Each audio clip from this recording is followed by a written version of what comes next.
reka tuvuge umukobwa araje afite amaherena 7 ku gutwi kumwe aratoboye hana afite iherena ma sibyo afite makeup zitagira ukuntu zingana iyi ngoye yarazimana yazigejeje uwo muntu numubona koko uzamufata nko wabonye undi mukobwa isanzwe yitambukira afite akawurudine none sibyo biguha uburenganzira bwo kumenya icyo ashoboye n'icyo adashoboye ndi kukubaza nubona umukobwa umeze gutyo uzamutekerezaho iki ikintu cya mbere nzamutekerezaho se ya okay uko muri no monde turimo iyi generation bro ni wowe ntago mbajije monde wowe ni umubona uzamutekerezaho ndeko nzamubona umukobwa umeze gutyo fata shushanya uwo muntu umeze gutyo umbwire ati uyu muntu iyo mubonye natekereza iki umustripper wenda umustripper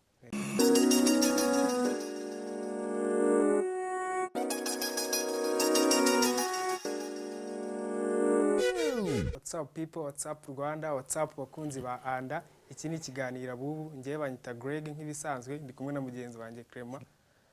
Iradukunda waryibagiye. Iradukunda Clement. Yeah. Uyu munsi tugiye kugaruka ku kiganiro nyine ni show y'abubu nk'ibisanzwe. Uyu munsi turashaka kuvuga ngo people are being judged by their look. Nyine ukuntu ugaragara abantu barimo barakujudginga hanze aho ngaho aho uri ewana uko ugaragara tu babivuga iki turaguheraho ukuntu ugaragara babivuga iki ukuntu ugaragara ya ukuntu ugaragara ngira ngo wenda ukuntu umuntu agaragara hari uretse no kuvuga ukuntu umuntu agaragara gusa hari ukuntu umuntu abagaragara inyuma apparence y'inyuma hari uko wambara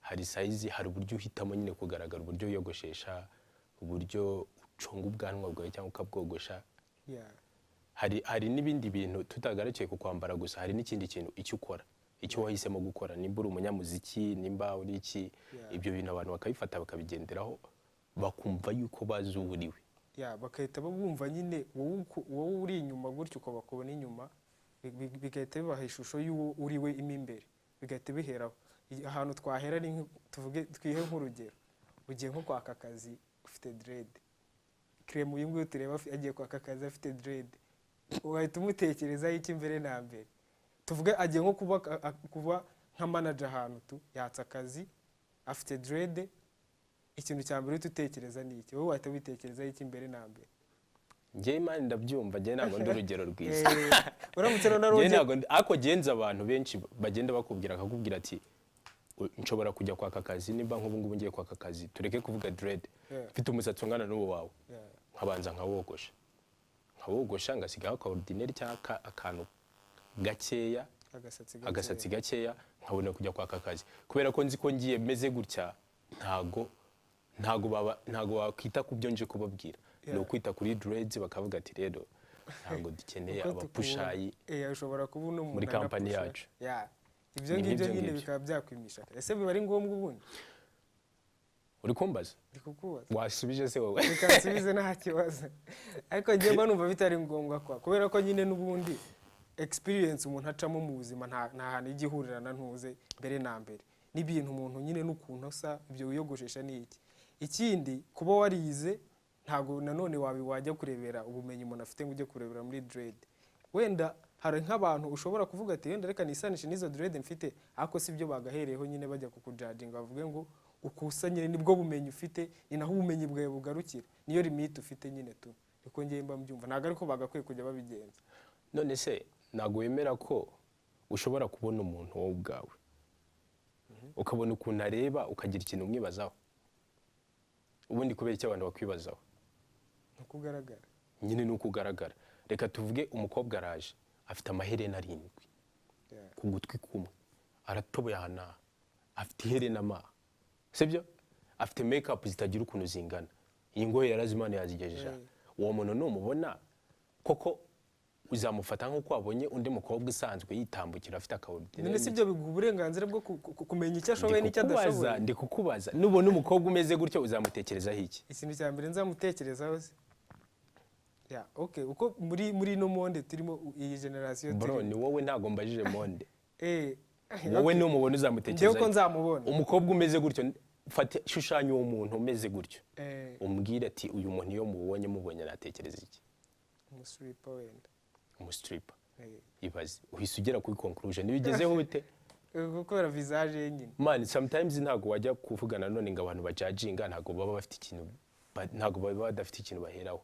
Hari ibiba too much bigakabye, sibyo? Ibyo ndabyemera ko ari ikibazo. Yego kuba umuntu yagira dreads, kuba umuntu yagira ate, ntabwo ari ikibazo nyine mu busanzwe. Ariko nanone niyo byabaye too much ntabwo twabuza abantu kubyibazaho. Ntabwo twabuza abantu kubyibaza. Ariko ntawe tubujije kubyibazaho. Bitekerezeho, ariko nanone byiba igipimo cy'ibintu byose ushingiraho ujya kuvuga ngo ufate conclusion kuri uwo muntu nyine. Tuvuge ngo umuntu niba wenda tuvuge se niba mfite iherena ahangaha hari ibintu se ntashobora gukora. Ibyo ngibyo hari ikintu nta kintu byahindura ku bintu nshoboye n'ibyo nashoboye.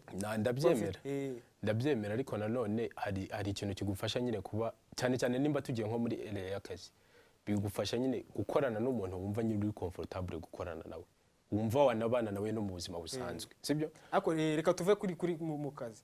Tuze ku bantu wagira inshuti noneho kwa. Ku bantu wagira inshuti. Mani, none se hariho nanone umuntu ureba akabona ni bad influence. Kubera ko umurebye gutya gusa. Cyane.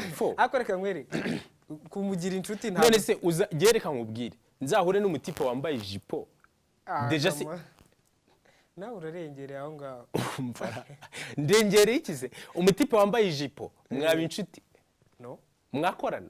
Kwa nubundi rega aho ngaho we tubibaza n'ikindi ashobora kuba yaba afite n'ubumuga bwo mu mutwe. Umva none wowe wawugeze. Kamone none se ni gute wambwira ngo ubonye umuntu yambaye ijipo? Umuhungu none ari gay. Kamone ntage ndabona yambaye ijipo. Oya ayambaye se. Kuko gay ni iki? No kuvuga ngo ni umuhungu, Imana yamuremye ari umuhungu ariko yiyumvamo umukobwa. Ariko kandi umukobwa yemerewe kwambara ijipo. Ariko reka kwambara ijipo yambare kora ziriya z'abakobwa. Twaba inshuti. Mwaba inshuti. Kubera ko ngiye ku giti cyanjye kuba tuba inshuti ntago njye gutera. Kubera ko icyambere aba yari umuntu reka nkwereke ikintu ngendera mvuga ngo kuba inshuti n'umuntu sivyo mba mvuga nti buri kategori nazayikenera igihe runaka. Uwo muntu uzomuge ari igihe ari service ariko sorry ntago se nta service namukeneraho. Ntayo rero urazi se cyakoze wenda abaye Greg avuze ko yamukeneraho service. Ari service wamukenera no se si umuntu se si umuntu. Ntago ndwanya ntago ngiye kujya ngo mbajudging nyine giye mvuze uko bari. Kandi ni nako babyemera sibyo? Ngiye ariko mvuze ko ntago nabona umutipe wambaye ijipo ngo mvuge ngo ngiye kuba inshuti nawe ngo kubera ko nta judging umuntu. Man judgment igomba kubaho. Sibyo? Ariko igihe ibintu byabaye too much hari ibintu society ishobora kwakira. Nese reka nkwereke ikintu nk'ikintu wakenera ku nshuti yawe n'undi muntu ugaragara ufite reka twe kwibaza ku bageye cyane tuvuge kuri bano bantu wenda tuvuge nk'aba bad boy baba G nyine ubona ufite tattoo afite iki sibyo? Uriya muntu ubona nta kintu wamukeneraho. Hari n'igihe abameze kuriya afite ibindi bintu byinshi azimana. Si ukuvuga ngo ni hariya birangira kuba agaragara kuri. Nge nta kintu mpfa na tattoo. Nta n'ikintu napfa n'umuntu ufite tattoo. Ahubwo nge ndabona turi gutandukira. Ahantu hari gap nahangaha. Ngiye ku bwanjye mbona ari abantu babiri bafite ikibazo. Hari abantu bakabya. Sibyo? Hari abantu bakabya nyine nimba ugiye gushyiraho izo dread reka tuvuge ushyizeho dread buri kantu. Kariya kantu kaka dread bakita ngiki? Buri ka dread. Ugahereje ibara ryako. Aka ni ubururu, aka ni icyatsi, aka ni umutuku, aka ni umuhondo, aka ni mauve. Sibyo? Ugasanga umuntu yambaye amaherena 15 ahantu hose arapfumaguye, umuntu w'umuhungu yisize makeup. Sibyo? Abo uwo ngo nawe mufata mu bakabije. Hariho n'abandi bantu bakabya.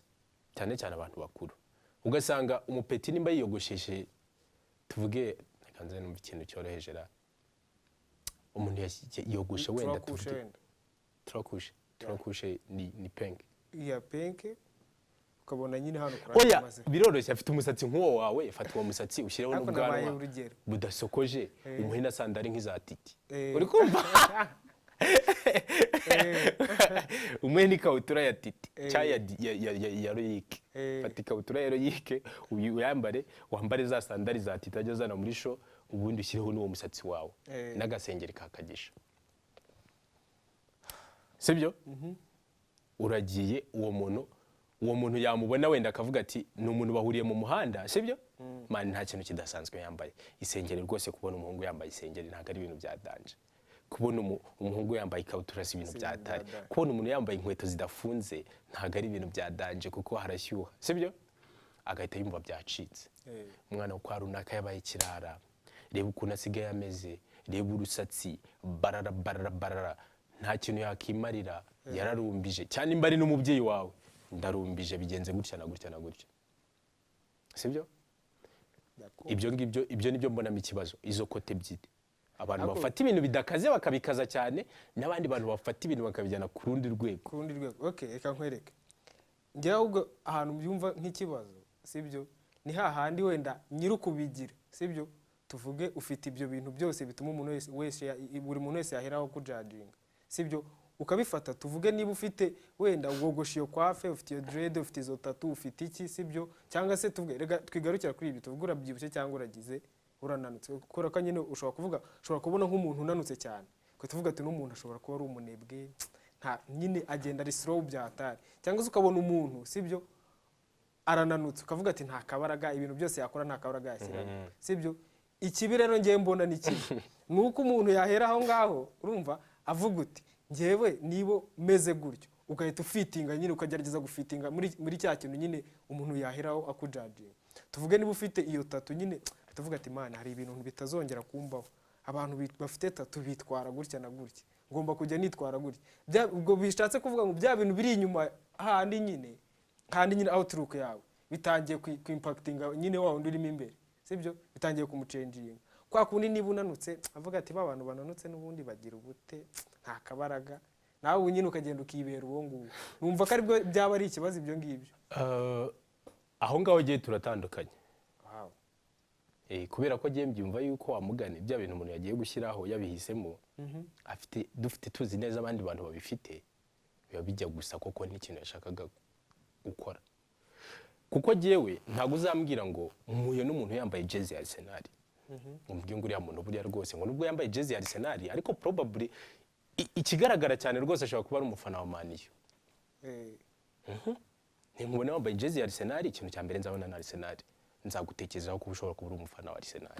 None se kuki yabatawaye kugira ngo wambare gusa nyine? Ntago nzabyemeza please, ntago nzabyemeza, ariko probability nini nzavuga ko ushobora. Umuntu ambajije ati urakeka uriya muntu afana iyo kipe, nahita mvuga ati Arsenal.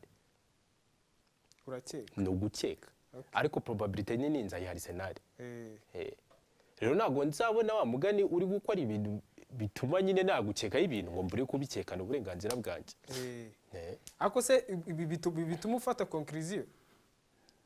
Mani birabyimpacting ariko uko wabishaka kose. Niyo mpamvu giye ngira inama abantu, nimba nyine ubona societe yemera abantu bameze gutya, gerageza ntujye kure yaho, kuko nujya kure yaho urimo urashora urugamba utari bupfe kubasha gutsinda. Ni ikintu gisaba igihe, ntago nkubwiye ngo mera fitingamo neza uko bashaka, kuko bose ntibashaka ibintu bimwe. Ariko nyine nanone societe ziratandukanye. None se niba uri muri iyi societe ugashaka kujya gufitinga muri aba ngaba, nujya muri babandi batandukanye nabo uvuye mu bizagenda, biroroshye nabo bazakubona nk'undi muntu. Nimba ari ikintu cya mbere cyoroshye guhindura, ni ikintu kiri ku mubiri w'umuntu.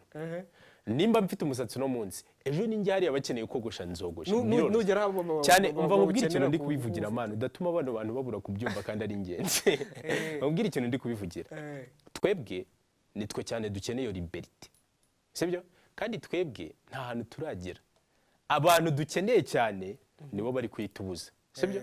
Rero niyo mpamvu mvuga ngo kubera ko tutahindura imitwe yabo akakanya ngo babyumve, niyo mpamvu tugomba kugerageza kutajya kure yaho, sibyo? Twebwe ndigiye tuzaba turi bakuru, kuko baranavuga ngo ikosa ry'umubyeyi ntago ugenda ngo umubwire ngo papa ndabona iki kintu ari ikosa ukwiye kugihindura. Ushobora kubimubwira bitewe n'uburyo muvugana, sibyo? Ariko ukagira n'uburyo bimubwiramo. Ariko mu gihe ibyo bidashobotse, ukuntu bikosora no kuvuga ngo ngiye sinzakora rino kosa nimba umupapa. No kuvuga ngo rero twebwe nitugerayo natwe tuzabyirinde, wenda ibyo twese tubona ko bidakwiye tuzabyirinde, ariko right now bari abasaza turabakeneye. Bari abasaza ducishe make dushyira agapira hasi. Muri make ushatse kuvuga ngo dukora ibyo bifuza muri aka kanya ka not exactly, ariko ntitujye kure yaho, kuko buri wese agira mani ntuze nenje yo gutorera. Ibyo dukunda twebwe tubiveho. Ibihe ukunda nibo nkunda. None se wa mubyeyi wanjye hari uko ameze, njye hari uko nshaka ko. Ibihe ukunda uko nkunda se duha urugero rw'ikintu ukunda societe itemera. No, ntago navuze ko ari byo societe itemera. Umubyeyi atemera. Nyine duha urugero rw'ikintu ukunda undi muntu atumva cyangwa se kimubangamiye. Wenda tuvugenda ejo muri ndateganya gushyira wenda nk'iherena no kuguta.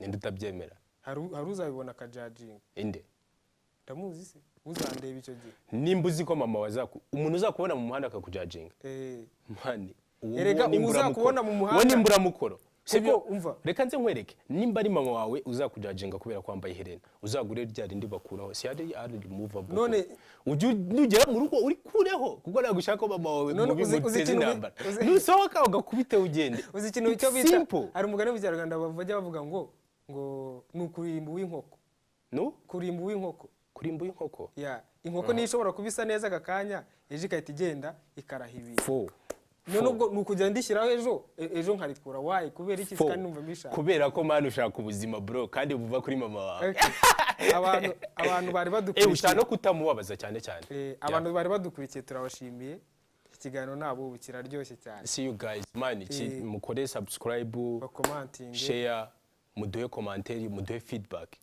mutureme tubyimprove ugakunze agasangize bagenzi be murakoze turebe ko no musara vista see you guys